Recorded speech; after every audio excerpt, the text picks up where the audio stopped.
안녕하세요, 여러분. 오늘은 여러분의 호기심을 끝없이 자극할 책 한 권을 소개하려고 합니다. 상상해보세요. 한 페이지 한 페이지 넘길 때마다 새로운 지식과 놀라운 사실들이 여러분을 기다리고 있다면 바로 What Am I라는 책이 그런 마법을 선사합니다. 이 책은 단순한 정보의 나열이 아니라 우리의 상식을 뒤흔들고 세상을 새롭게 바라보게 만드는 이야기들로 가득 차 있어요.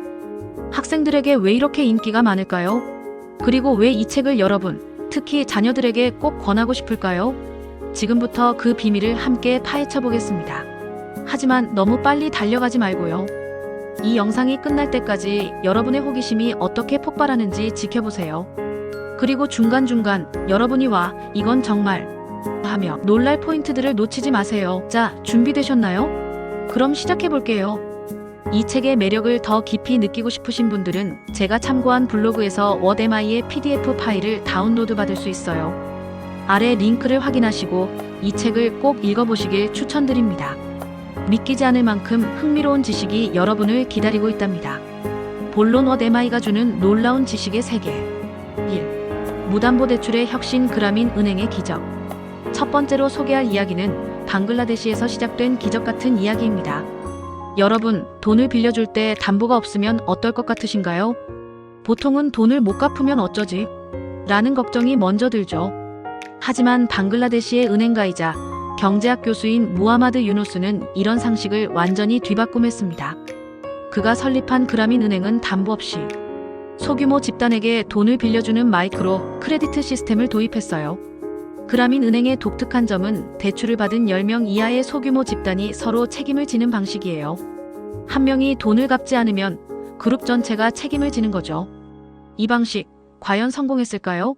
놀랍게도 이 시스템은 42명으로 시작해 몇 년 만에 500가구를 빈곤에서 벗어나게 했고, 나중에는 전 세계 700만 명에게 대출을 제공하며 97% 이상의 상환율을 기록했답니다. 이 이야기 어때요? 단순히 돈을 빌려주는 것 이상으로 사람들의 삶을 바꾼 혁신이죠. 여러분은 이런 방식이 왜 성공했다고 생각하시나요? 이 질문, 영상 끝까지 기억해두세요. 나중에 또 놀라운 연결고리가 나올 테니까요. 2. 교육의 혁신팀 기반 학습의 힘. 자, 이제는 교육의 세계로 들어가 볼까요? What Am I는 단순히 경제 이야기만 다루는 게 아니에요. 교육 현장에서의 혁신도 소개합니다. 여러분, 팀 프로젝트 하면서 프리라이더, 그러니까 뒷짐지고 아무것도 안 하는 팀원을 만난 적 있으신가요? 이 문제, 교육자들에게도 큰 고민거리였죠. 그런데 이 책에서 소개된 개선된 팀 기반 학습 방식이 이 문제를 멋지게 해결했어요. 방법은 간단합니다. 10명으로 구성된 조에 과제를 내고 공동 보고서를 작성하게 한 뒤 그 점수를 모두에게 똑같이 부여해요. 하지만 여기서 끝이 아니에요. 보고서를 낸 뒤 무작위로 한 명을 뽑아서 구술시험을 보게 했고 그 점수도 팀 전체에 똑같이 적용했죠. 결과는 어땠을까요? 놀랍게도 프리라이더였던 학생들이 팀에 피해를 주지 않으려고 적극적으로 참여하기 시작했어요. 더 놀라운 건 학생들이 서로 가르치고 배우면서 모두가 선생님이 됐다는 점이에요. 가르치려면 정확히 알아야 하니까 자연스럽게 학습 효과도 높아졌죠. 이 방식은 단순히 성적을 올리는 데 그치지 않고 협력과 책임감을 키워줬어요. 여러분, 이 방식이 우리 주변에서도 적용된다면 어떤 변화가 생길까요? 잠시 생각해보세요. 3. 웃음과 스킨십의 과학 엔도르핀의 비밀. 이제 좀 더 흥미로운 주제로 넘어가 볼까요? 여러분, 원숭이들이 서로 털을 골라주는 모습을 본 적 있으신가요? 귀엽게만 보였던 그 행동, 사실은 엄청난 비밀을 숨기고 있어요. 원숭이들은 털을 골라주면서 피부 접촉을 통해 엔도르핀을 주고받아요. 엔도르핀은 우리를 행복하게 만드는 호르몬이죠. 그런데 인간은 옷을 입고 있어서 피부 접촉이 적다 보니 원숭이만큼 엔도르핀을 얻기 힘들어요. 대신 인간은 웃음으로 이걸 보충한다고 해요. 웃음과 스킨십이 우리 몸에 얼마나 중요한지 아시나요? What Am I는 이런 과학적 사실을 재미있게 풀어내요. 여러 사람과 어울리며 웃고 포옹이나 손잡기 같은 스킨십을 늘려보세요. 그러면 여러분의 기분이 얼마나 좋아지는지 느낄 수 있을 거예요. 이 이야기 아직 끝난 게 아니에요. 4. 야간 근무와 멜라토닌 건강의 적신호. 갑자기 분위기를 바꿔서 건강에 관한 이야기를 해볼게요. 여러분, 밤늦게까지 일하거나 불을 켜놓고 자는 습관 있으신가요? What Am I에 따르면 이건 건강에 꽤 큰 영향을 줄 수 있어요. 세계보건기구 WHO는 2007년에 야간 근무를 암 유발 가능 요소로 분류했어요. 왜냐고요? 밤에 밝은 불빛 아래 있으면 암을 억제하는 멜라토닌이라는 호르몬이 덜 분비되기 때문이에요. 특히 유방암과 멜라토닌은 깊은 관련이 있어요. 침실을 밝게 해놓고 자는 여성은 유방암 위험이 높아진다고 하니 안대를 사용하는 게 큰 도움이 될 수 있답니다. 이 사실 조금 충격적이지 않나요? 여러분의 수면 환경은 어떤가요? 이 영상 끝까지 보면 건강을 지키는 더 많은 팁을 얻을 수 있으니 놓치지 마세요. 5. 커피와 MSG의 오해, 광고 전쟁의 희생양. 이제는 우리 일상 속 오해로 넘어가 볼까요? 여러분, 커피에 들어가는 카제인 나트륨이나 MSG가 해롭다고 들어본 적 있으신가요? 워데마이는 이런 오해의 기원을 파헤칩니다. 사실 카제인 나트륨은 우유에서 추출한 단백질 성분에 나트륨을 붙인 것일 뿐이에요.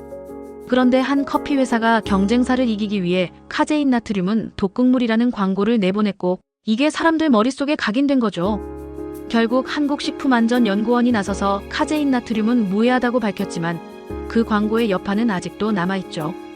MSG도 비슷한 운명을 겪었어요.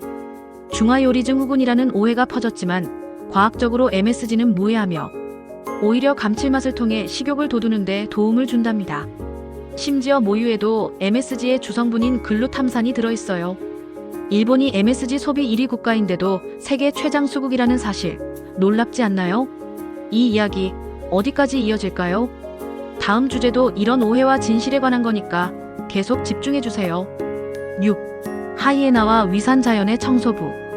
이제 동물의 세계로 들어가 볼까요? 하이에나와 대머리 독수리를 아시죠? 이들은 썩은 고기와 뼈까지 먹어치우는 자연의 청소부예요.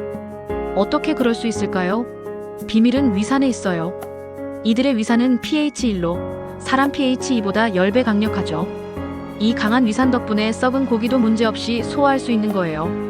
재미있는 건 육식동물과 초식동물의 소화기관 차이예요. 치타나 사자는 짧은 창자 덕에 날씬한 몸을 유지하지만 소나 사슴 같은 초식동물은 긴 창자 때문에 배가 불룩하죠. 심지어 서양인과 동양인의 체형 차이도 이런 식습관에서 비롯된다고 해요. 이 이야기 우리 일상과도 연결되는데 어떤 점이 연결될지 궁금하시죠? 조금만 더 기다리세요. 7. 기린의 심장과 혈압 진화의 신비. 키가 6m나 되는 기린의 혈압 알고 계신가요? 수축기압 270mmHg, 이완기압 180mmHg로 사람 120과 80의 배 이상이에요. 이 혈압을 유지하려면 기린의 심장은 10kg나 되고 가슴의 반을 차지할 정도로 거대하죠. 그런데 이렇게 큰 심장이 작은 뇌에 혈액을 공급하기 위한 거라니 진화의 관점에서 보면 좀 아이러니하죠. 이런 기린의 이야기는 단순히 동물의 신체 구조를 넘어 우리 몸의 놀라운 메커니즘을 생각하게 해요. 다음 주제에서도 이런 신비로운 생물학 이야기가 이어지니 기대해주세요. 8. 체온의 비밀 항온동물과 변온동물. 이제 체온 이야기를 해볼게요. 새들의 체온은 40도에서 44도로 포유류보다 4도 이상 높아요. 이 높은 체온은 암 치료나 장수와도 연관이 있다고 해요. 하지만 체온이 높으면 대사가 빨라져 유해산소가 많이 생기죠. 그런데 새들은 어떻게 장수할까요? 비밀은 효율적인 에너지 대사에 있어요. 새들은 산소의 90%를 물로 바꾸는 미토콘드리아를 가지고 있어서 유해산소 생성이 적답니다. 변온동물인 대양백합 족의 수명 507년이나 그린랜드 상어 수명 400년과 비교하면 새들의 장수 비결이 더 놀랍죠. 이 이야기 여러분의 건강과도 연결될 수 있을까요? 마지막까지 확인해보세요. 9. 매운 음식과 아토피 임산부의 고민. 임산부 여러분, 매운 음식을 좋아하시나요? 워데마이는 매운 음식과 아토피의 관계를 다룹니다. 연구에 따르면 고추의 캡사이신이 신생쥐에게 아토피를 유발했어요. 임산부가 매운 음식을 먹는 것과 직접 연관은 없지만 주의가 필요해 보입니다. 다만 마늘이나 양파의 매운 성분은 안전하다고 하니 안심하세요. 이런 정보 임산부뿐 아니라 모두에게 유용하죠. 건강을 지키는 더 많은 팁이 기다리고 있으니 끝까지 함께해요. 10. 바다의 미래 선택어업과 균형어업. 마지막으로 바다 생태계 이야기를 해볼게요. 여러분, 낚시할 때 작은 물고기는 놓아주시죠? 이게 자연보호라고 생각했는데 워데마이는 이 선택어업이 바다를 망칠 수 있다고 경고해요. 큰 물고기만 잡으면 열등한 유전자를 가진 작은 물고기들만 남게 되거든요. 대안은 균형어업이에요. 크기에 상관없이 물고기를 잡되 총량을 제한하는 거죠. 이렇게 하면 바다 생태계가 건강해진다고 해요. 이 이야기 환경 보호에 관심 있는 분들께 특히 와닿을 거예요. 결론 What am I가 주는 메시지.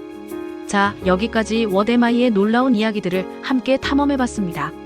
경제, 교육, 건강, 동물, 환경까지 이 책은 단순한 지식 전달을 넘어 우리 삶을 새롭게 바라보게 해줍니다. 여러분도 이 책을 읽으며 호기심이 폭발하고 세상을 다르게 보는 눈을 갖게 될 거예요. 특히 자녀들에게 이 책을 권한다면 그들의 호기심과 창의력이 얼마나 커질지 상상해보세요. 이 책의 더 많은 이야기를 만나고 싶으시다면 아래 블로그에서 PDF를 다운받아보세요. 그리고 이 영상이 도움이 됐다면 구독과 좋아요, 알림 설정까지 부탁드릴게요. 여러분의 응원이 더 많은 지식을 공유하는 원동력이 됩니다. 다음 영상에서 또 만나요.